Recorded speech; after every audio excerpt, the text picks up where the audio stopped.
Toledo Calcaño hijo desnuda los buitres de los fondos de inversión, descubre las guaridas fiscales y emprolija la economía del laberinto.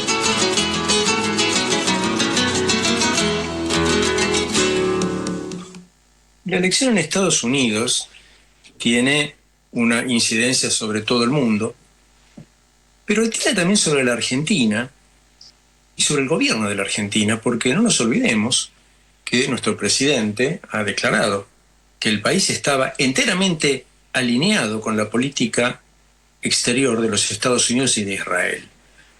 Entonces ahora, bueno, sabemos quién va a dirigir esa política, ¿no? Estamos en una situación bastante curiosa en donde no tenemos política internacional propia.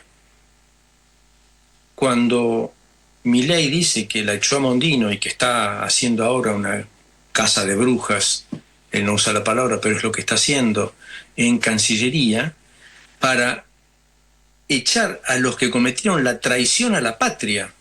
La traición a la patria fue haber votado por el levantamiento del embargo norteamericano a Cuba, junto con todo el mundo, salvo Estados Unidos e Israel. Eso fue una traición a la patria. ¿A qué patria? ¿A qué patria se está refiriendo Milei? ¿A la Argentina? No. Supongo que no, porque ¿en qué afecta el votar a favor de levantar el embargo contra Cuba? ¿En qué nos afecta a nosotros? En realidad, si los intereses de la Argentina fueran recuperar las Malvinas, tenemos que estar bien con Cuba, que está en la Comisión de Descolonización. Tal vez lo que pasa es que Milei está hablando de otra patria. La verdadera patria de Milei son los Estados Unidos. Es la mentalidad de colonizado. Pero pensemos un poco más. ¿Qué efectos tendrá la victoria de Trump en el mundo y en la Argentina? Bueno, es muy probable que la victoria de Donald Trump deteriore todavía más un sistema multilateral, económico, político, ambiental, que ya está en crisis. Trump planteó que va a aumentar las tarifas a la importación a Estados Unidos en 10%, a veces ha dicho 20%, digamos 10%, para todos. Salvo para China. A China le va a aumentar un 60%. Bueno, esto viola las normas que Estados Unidos viene impulsando desde la posguerra. Normas comerciales que se plasmaron primero en la creación del GATT, el Acuerdo General sobre Comercio y Tarifas, allá por 1948, y en 1994 se consolidó con la Organización Mundial de Comercio. En esos años, los 90, cuando Estados Unidos creían haberse consolidado como la única superpotencia mundial, y eso para muchísimos años. Bueno, eso entra en crisis total, porque no solamente aumenta los niveles de protección, sino que los hace discriminatorios contra un país en particular. O sea, va realmente en contra de los fundamentos del ordenamiento comercial mundial, que prohíbe ese tipo de discriminación. Por supuesto, también están en riesgo los compromisos ambientales. Ya Trump se retiró del Acuerdo de París. Biden volvió, seguramente va a volver a retirarse. Y podemos olvidarnos de cualquier regulación de nuevas tecnologías, como la inteligencia artificial.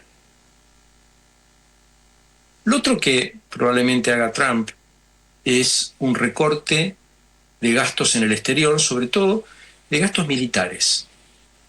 Es una política que ha defendido ya en su primer gobierno y que estaría volviendo la carga. Dice que ¿por qué Estados Unidos va a pagar por la seguridad de Europa o de Corea del Sur o de Japón? Que pongan ellos la plata. Que Europa pague, que Corea del Sur pague, que Japón pague por tener bases norteamericanas en sus territorios. De este modo, estaría financiando cientos de bases militares que tiene Estados Unidos en el exterior. En Ucrania también es posible que cambie la política norteamericana con el argumento de para qué estamos financiando, estamos tirando dinero ahí en Ucrania, cuando debería llegar a un acuerdo diplomático con Rusia que tanto. Bueno, Zelensky teme que le corten el apoyo, no solamente financiero, también militar. Y desde ese punto de vista se vería en la obligación de negociar en una posición de debilidad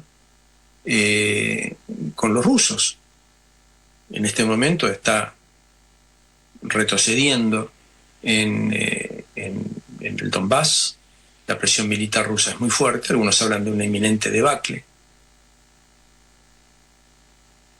El Medio Oriente quizás no sea el lugar en donde vaya a haber una gran diferencia entre demócratas y republicanos, porque los dos han apoyado a Israel sin ningún límite, sin ninguna condición. Y los dos también están en contra de una intervención directa de las tropas norteamericanas. Tal vez Netanyahu piense que Trump lo va a rescatar si su política de escalar el conflicto, ¿no? Puesto que quiere resolver por la vía militar y no consigue derrotar a Hamas, entonces abre otro frente con Hezbollah, no consigue derrotar a Hezbollah, abre otro frente con Irán. Bueno, en esta vía podemos ir a una guerra regional y tal vez Israel, Netanyahu piense que Estados Unidos van a entrar en guerra para salvarlos a ellos, si es que le va mal en esa guerra. No sé. Yo no contaría mucho con eso. Está después el impacto económico mundial.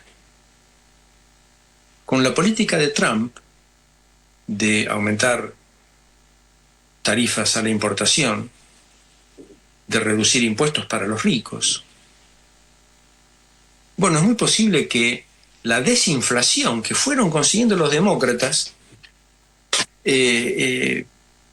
durante su gobierno, porque empezó el gobierno demócrata con un pico de inflación fuerte que se dio en prácticamente todo el mundo en los años de post-pandemia, cuando se salía de la pandemia y había una recuperación de la demanda, pero no así de la oferta por la ruptura de cadenas de valor que había generado la pandemia, y también un shock de precios de materias primas. Bueno, todo eso llevó a una aceleración de la inflación.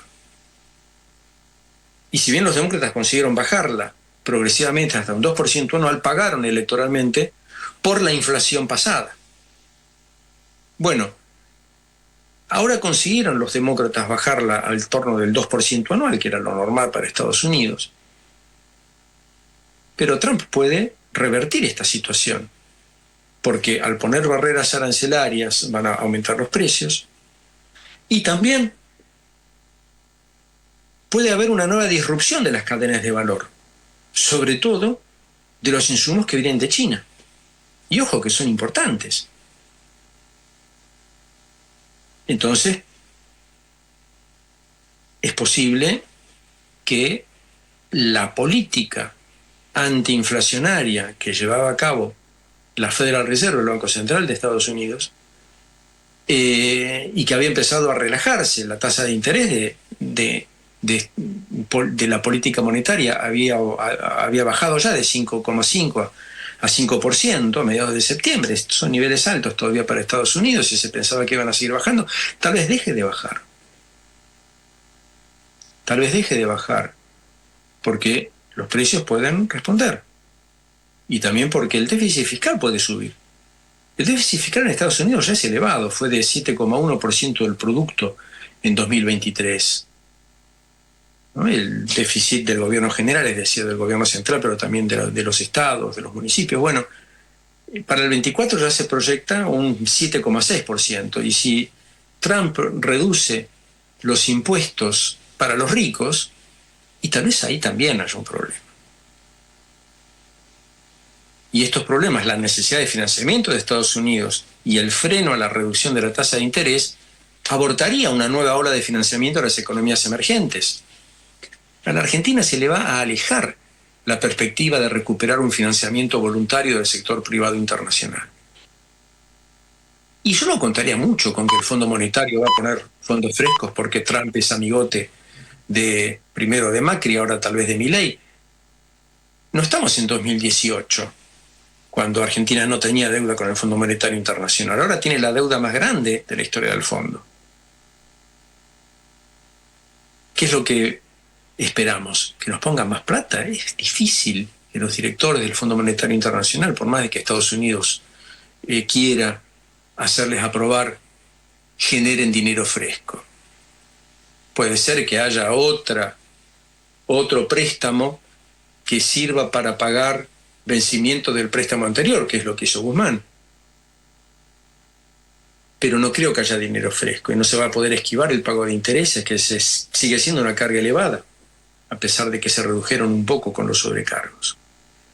Y ojo también, el Fondo Monetario Internacional, para empezar a conversar de un nuevo programa, aunque no tenga dinero fresco, va a poner condiciones. Y una de las condiciones no le gusta a Milei. Es devaluar. Así es que es posible que Milei gane un aliado en su batalla cultural, no por cierto en favor del liberalismo o del libertarianismo, porque Trump es muy proteccionista, muy intervencionista, muy estatista.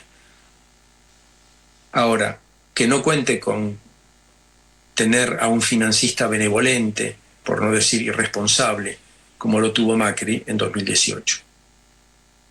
Tenemos bastante inestabilidad económica a la vista. Continuará.